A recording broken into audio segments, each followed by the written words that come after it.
രണ്ടാം ലോക മഹായുദ്ധം 1939 മുതൽ 45 വരെയുള്ള കാലഘട്ടത്തിൽ ബ്രിട്ടീഷുകാർക്കൊപ്പം ഇന്ത്യൻ പട്ടാളക്കാർ യുദ്ധം ചെയ്ത ഇതിൽ വീരമൃത്യു വരിച്ച യോദ്ധാക്കളുടെ ശവകുടീരങ്ങളാണ് ഈ കാണുന്നത്.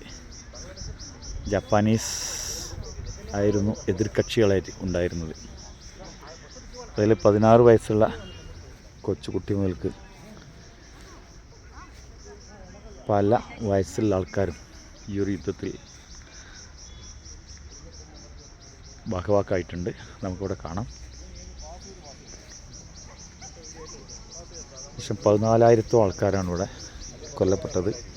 രക്തദൂഷിതമായിട്ടുള്ള ഈ യുദ്ധത്തിൻ്റെ സ്മരണക്കായിട്ടാണ് ഇവിടേക്ക് ഈ ശവകുടീരങ്ങൾ കാണാൻ സാധിക്കുന്നത്. 24 വയസ്സ്, 18 വയസ്സ്,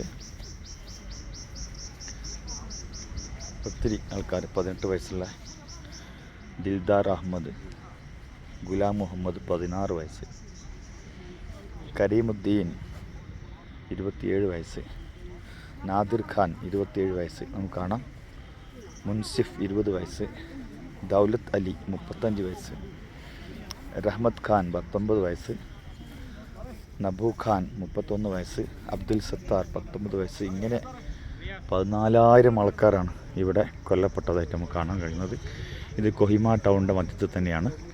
കൊഹിമ ടൗണിൽ ഇങ്ങനെ പ്ലെയിൻ ഏരിയ ഇല്ലാത്തതുകൊണ്ട് തട്ടുതട്ടുകളായിട്ടാണ് നമുക്ക് ഈ ശവകുടീരങ്ങളെ ഇവിടെ ഒരുക്കിയിരിക്കുന്നത്.